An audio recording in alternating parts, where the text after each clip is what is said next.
Ustaz, ada pertanyaan Ustaz. Gimana? Salah satu masalah dari para seorang penuntut ilmu kan tentang hafalannya Ustaz. Nah, menarik nih tentang hafalannya nih, sahabat kami sekalian. Gimana? Ya mungkin sama yang saya keluhkan, mungkin yang orang lain keluhkan juga tentang hafalan. Bagaimana caranya? Mungkin ada kiat-kiat dari Ustaz. Caranya mempercepat hafalan dan memperkuat hafalan. Baik, masya Allah. Bismillahirrahmanirrahim. Assalamualaikum warahmatullahi wabarakatuh. Alhamdulillah wassalatu wassalamu ala Rasulillah, amma ba'd. Rabbi syrah li sadri wa yassir li amri wa hlul 'uqdatam min lisani yafqahu qawli. Aghni. Apa yang antum tanyakan dulu ana rasakan juga. Sebelum menghafal Quran dan setelah menghafal Quran, ada beberapa pengalaman unik dalam hafalan. Anda punya seorang ustaz, namanya Ustaz Jalal. Dia guru tahfidz Anda dulu, dan selain hafal Quran, beliau wa hafizahullah juga menghafal kitab Bulughul Maram. Beliau menghafal Alfiyah Ibnu Malik. Beliau menghafal Imriti itu lancar kayak air. Masya Allah, luar biasa. Yang ajibnya itu beliau menghafal Bulughul Maram. Keistiqamahannya luar biasa. Beberapa isi kitab pun beliau hafal. Jadi kadang-kadang kalau beliau menjelaskan sesuatu itu enggak dengan kitab, enak aja jelasinnya gitu. Akhirnya Anda coba tanya juga beberapa trik dari beliau bagaimana bisa kuatnya hafalan seperti itu. Sahabat kami pecinta seni Islam di Indonesia dimanapun Anda berada, hal yang paling baik untuk memperkuat hafalan kita yakni dengan berdoa kepada Allah. Apa artinya berdoa kepada Allah? Awal Anda masuk pondok tahfidz juga, hafalan Anda juga ya tidak bisa dibilang kuat juga saat itu. Jadi masih sesuka sedih kalau ngelihat yang lebih muda dari Anda di pondok, waduh hafalannya kok lancar-lancar gitu. Lalu apa yang Anda lakukan? Ya nggak bisa ngapa-ngapain, cuma bisa berdoa aja kepada Allah. Alhamdulillahnya di pondok kami kalau nggak salat tahajud itu disiram mandi tahajud kali ini. Maka ya semuanya salat tahajud kan. Alhamdulillah dengan salat tahajud istiqamah setiap malam di pesantren, pelan-pelan Anda merasakan otak Anda mulai mudah untuk menghafal. Maka hal yang paling kuat untuk membantu hafalan kita dengan banyak-banyak berdoa kepada Allah, minta dimudahkan hafalan. Untuk siapa? Orang tua, anak muda, siapa saja. Jadi walaupun memang ada penelitian mengatakan orang di atas laki-laki di atas umur 20 atau 22 sepertinya. Di atas umur 22 kemampuan menghafalnya tidak terlalu kuat lagi. Semua ini ya, Masya Allah bukan jadi satu acuan juga, tergantung semangat kita bagaimana. Ibnu Hajar umur 25 beliau baru semangat lagi untuk nuntut ilmu karena melihat batu aja bisa terkikis dengan tetesan air. Makanya namakan Ibnu Hajar beliau kan. Naam. Di atas umur 25 pun kalau kita semangat juga masih kuat untuk menghafal. Yang pertama berdoa. Yang kedua salat malam. Dan dengan salat malam bisa lebih memfreshkan hati kita, memfreshkan otak kita. Inna nasyi'atal lail hiya asyaddu waqa'a wa aqwamu qila, lebih menghunjam dalam hati bacaan-bacaan Al-Qur'an kita di malam hari.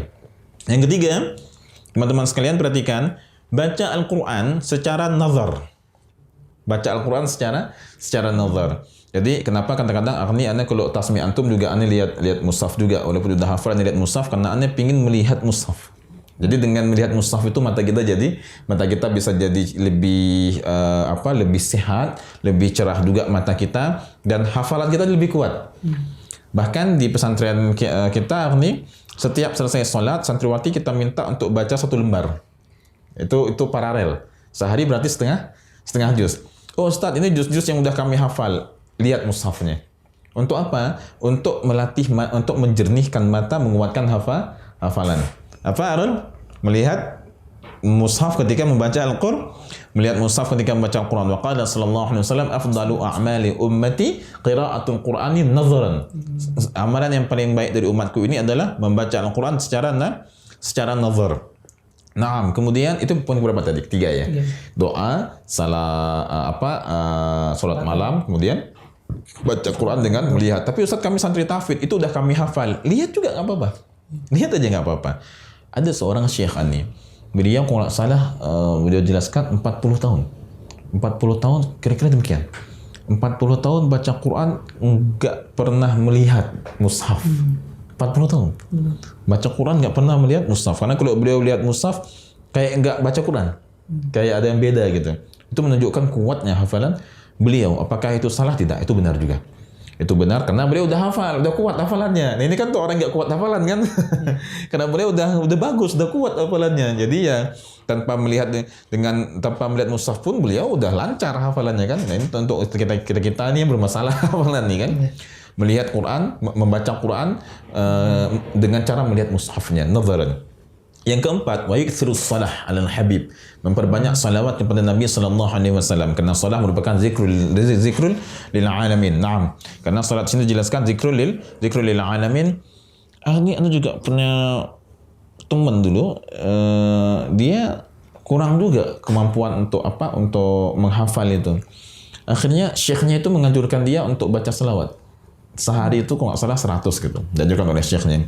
Hanya dia amalkan berapa hari? Cuma 3, 4, 5 hari. Kemudian bagus hafalannya. Kuat hafalannya. Begitu kuat, jarang-jarang dibaca salawat. Sehari 10, sehari 2, 20.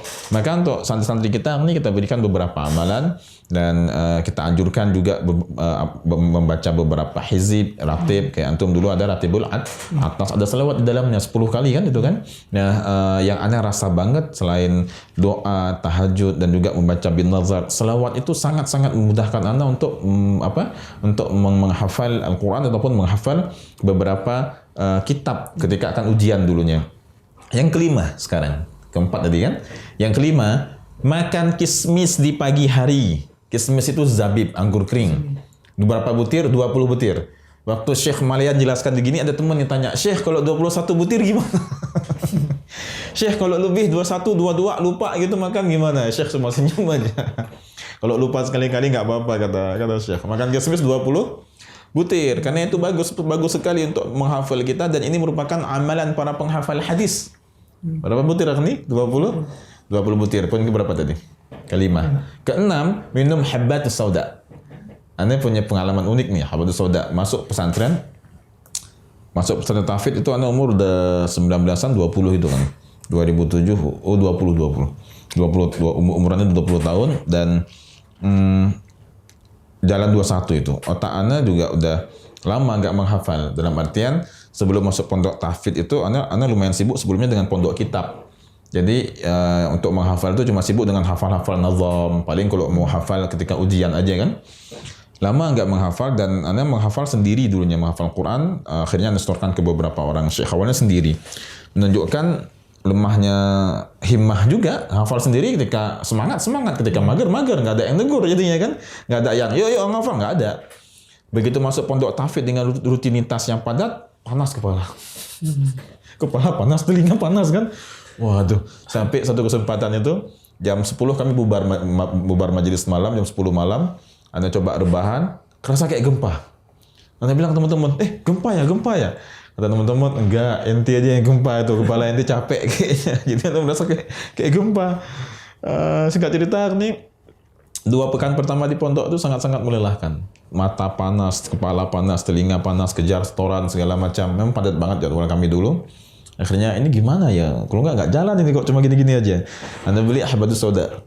Habbatus sauda Anda minum sehari 3 butir. Pagi, siang, malam Anda minum 1 butir. Alhamdulillah 3-4 hari agak tenang kepala. Mungkin kaget juga kan badan kan? Agak tenang kepala, badan tenang, telinga mulai agak enak, nggak terlalu panas. Ketika menghafal juga udah bisa menikmati, happy.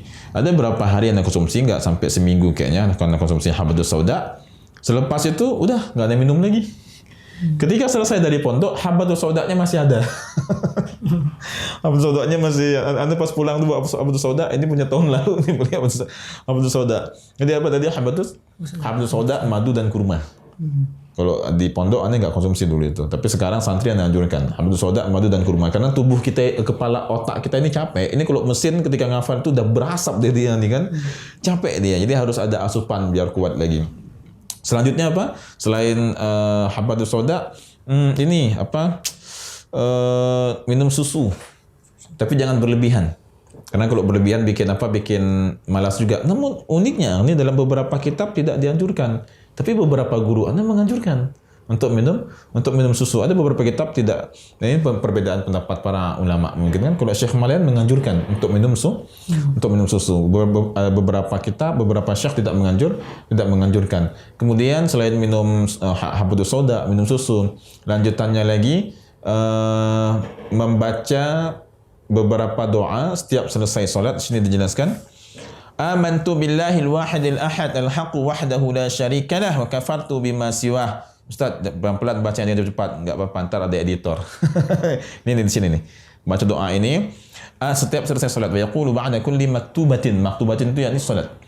Amantu billahil wahidil ahad al-haq. Salatnya salat yang fardu, maktubah. Al-haq wahdahu la syarikalah wa kafartu bima siwah. Ini membaca doa ini setiap selesai solat. Kemudian yang pastinya tidak membiasakan diri dalam kemaksiatan. Imam Syafi'i yang lancar hafalannya aja pernah mengadukan kepada salah seorang guru beliau, syakautu ila waqi' su'a hifdhi fa arsyadani ila tarkil ma'asi fa innal hifdha fadlun min ilah. Kata Imam Syafi'i, aku mengadukan kepada Waqi' guruku akan lemahnya hafalanku. Maka guruku itu menganjurkan kepada aku agar meninggalkan maksiat karena hafalan itu merupakan keutamaan yang diberikan oleh Allah.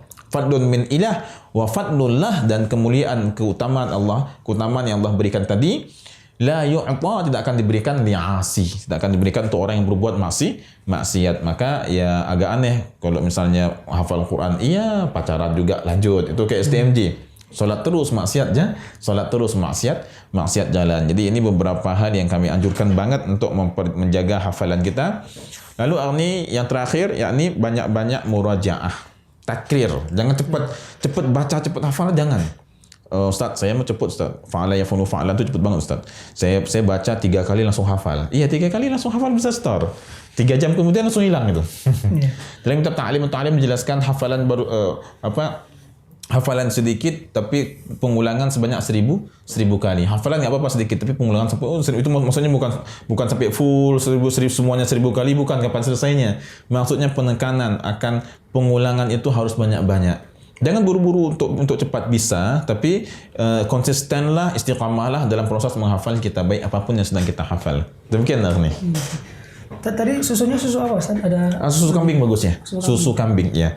Susu kambing sekarang banyak dijual di herbal kan. Susu beruang boleh nggak Ustaz? Susu ini itu nggak apa-apa. Asal jangan susu macan aja lah. Jadi macan nanti. Ada. Cukup saya rasa ya. Cukup.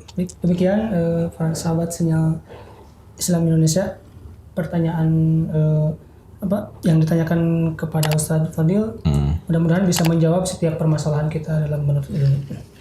Barakallahu fiikum.